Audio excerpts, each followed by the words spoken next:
अब आगे अगली खबर। पाकिस्तान के मुरिदके में भारतीय सेना ने ऑपरेशन सिंदूर के दौरान लश्कर के ठिकाने को तबाह किया, जिसकी कई तस्वीरें अब तक सामने आ चुकी हैं। लेकिन अब हम आपको तबाह हुए आतंक के अड्डे से पाकिस्तानी रिपोर्टर ही है उसी की एक ग्राउंड रिपोर्ट दिखा देते हैं, और इसके बाद पाकिस्तान के पास तो यकीन मानिए आप मुंह छिपाने की भी कोई जगह नहीं बचेगी। देखिए। और 7 मई की दरमियानी रात को 12:30 बजे जो अटैक हुआ था, उससे यहाँ पर जो 2 मिसाइल थे यके बाद दीगरे आकर गिरे थे, और ये पूरे का पूरा हिस्सा आप देख रहे हैं कि अमली तौर पर मिस्मार हो चुका है।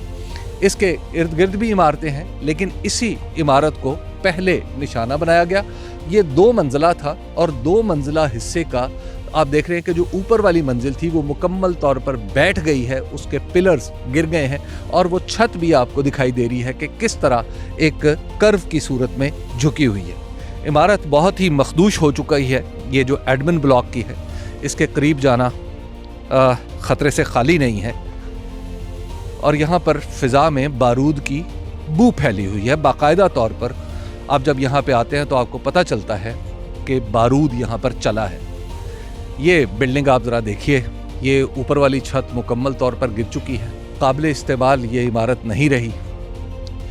अब इस इमारत को गिरा कर ही दोबारा बनाया जा सकता है, और स्ट्राइक जो है वो गालिबन इस हिस्से में और इस हिस्से में है। यानी एक ये हिस्सा है और उसके ऊपर जले हुए निशानात भी आपको दिखाई दे रहे हैं, और एक इस तरफ है, और अंदर देखिए जो दफ्तर का सामान है जो आमतौर पर एडमिन ब्लॉक्स में रखा जाता है, वो दफ्तरों का सारा सामान दफ्तर का वो आपको उस छत के मलबे तले दबा हुआ दिखाई दे रहा है। तो देखा आपने कैसे पाकिस्तान के लोग ही खुद अपनी सरकार, अपनी सेना की पोल खोल रहे हैं।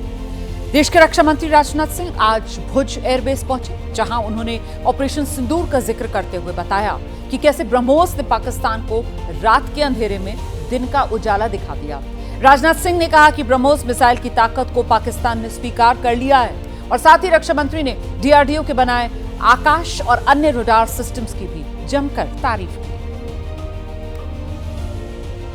हुआ बिकॉज मेरी कुछ लोगों से बात भी हुई, उस बेस के ऊपर 4 surface to surface BrahMos missile आए। सरफेस टू सरफेस या एयर टू सरफेस ये मुझे नहीं पता। तो पायलट्स जो हैं वो पहले दौड़े कि वो अपने जहाजों को सिक्योर करें। अच्छा। पाकिस्तान के एयरबेस पर तबाही की कहानी सुना रहे ये पाकिस्तानी एयरफोर्स के पूर्व एयर मार्शल मसूद अख्तर हैं, और जिस एयरबेस का जिक्र कर रहे हैं वो भोलारी एयरबेस है। ये है उसकी सैटेलाइट तस्वीरें, एक हमले से पहले की और दूसरे हमले के बाद की। पाकिस्तानी एयरफोर्स के साथ नेवी के लिए भी बेहद अहम था। ये एयरबेस पाकिस्तानी एयरफोर्स के साथ नेवी के लिए भी बेहद अहम था, लेकिन हिंदुस्तान की ब्रह्मोस मिसाइलों ने इसे तहस नहस कर दिया है। और जैसे पहला आया वो जूम करके ऊपर से दूसरा आया, फिर तीसरा आया, फिर चौथा आया, जो कि अनफॉर्चुनेटली भोलारी में डायरेक्टली आके एक हैंगर पे लगा, जहां पे एक हमारा एवैक्स खड़ा था जो डैमेज हुआ, जहां पे शहादतें भी हुई। 1, 2 नहीं, 4 ब्रह्मोस मिसाइल ने पाकिस्तानी वायुसेना की कमर तोड़ कर रख दी। ब्रह्मोस मिसाइल की ताकत को तो पाकिस्तान ने खुद स्वीकार कर लिया है। हमारे देश में एक कहावत काफी पुरानी है, और वह है दिन में तारे दिखना।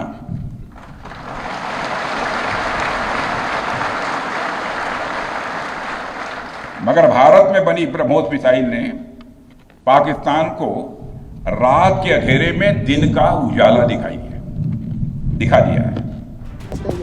भारत की इस कार्रवाई के दौरान पाकिस्तान एक भी मिसाइल को रोक नहीं सका, और उसका एयर डिफेंस सिस्टम पूरी तरह नाकाम रहा। भोलारी एयरबेस पर हंगामा मच गया।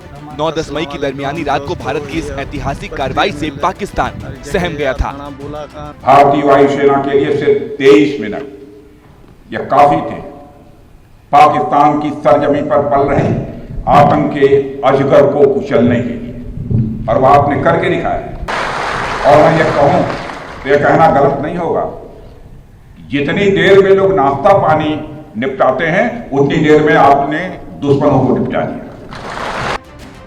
पाकिस्तानी वायुसेना का टोही विमान अवेक्स यानी AWACS airbase borne early warning and control system होता है।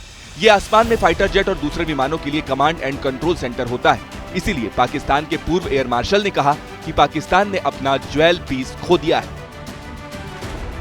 इसी तबाही के बाद 10 मई की सुबह पाकिस्तान ने फोन लगाकर अमेरिका से मदद मांगी, भारत से सीज फायर की पेशकश की। भारत दुश्मन को सबक सिखा चुका था, लिहाजा उसने सीज फायर की अपील मान ली। पाकिस्तान के हुक्मरानों ने घुटने टेककर मुल्क को बर्बादी से बचा लिया और अब ऑपरेशन सिंदूर से पाकिस्तान एयरफोर्स की बर्बादी का पूरा दस्तावेज बाहर आ गया है। 6 और 7 मई को पाकिस्तान के 2 फाइटर जेट गिराए गए। 9 से 10 मई को पाकिस्तान के 3 एयरक्राफ्ट गिराए गए। 6 और 7 मई को भारत से डॉग फाइट यानी आसमान में आमने सामने की लड़ाई में पाकिस्तान के कम से कम 2 फाइटर जेट गिरे थे। इसके बाद 3 एयरक्राफ्ट 9 से 10 मई को सिंदूर पार्ट 2 में तबाह किए गए। इसके अलावा एक मिराज फाइटर जेट, एक एआरआई अवेक्स एयरक्राफ्ट यानी टोही विमान, जिसके बारे में पाकिस्तानी वायुसेना के पूर्व एयर मार्शल खुलासा कर चुके हैं। और जो 5वां विमान गिरा वो मुमकिन है कि C-130 मिलिट्री ट्रांसपोर्ट एयरक्राफ्ट हो। पाकिस्तान में रावलपिंडी के पास नूर खान एयरबेस पर धू-धू चलता पाकिस्तानी वायुसेना का C-130 एयरक्राफ्ट का ये वीडियो है। इसी वीडियो में एक और C-130 एयरक्राफ्ट खड़ा दिख रहा है। इसके बारे में साफ नहीं है कि उसे कितना नुकसान पहुंचा। पाकिस्तानी फौज का हेडक्वार्टर भी नूर खान एयरबेस के करीब है। उसी 9 मई की रात अपनी इस बर्बादी को देखकर जिहादी जनरल आसिम मुनीर नूर खान एयरबेस के बंकर में जाकर छिप गया था। भारत के खौफ से मुनीर 2 घंटे से ज्यादा वक्त तक बंकर में छिपा रहा, लेकिन तब ना तो नूर खान एयरबेस बच पाया था और ना उसके एयरक्राफ्ट।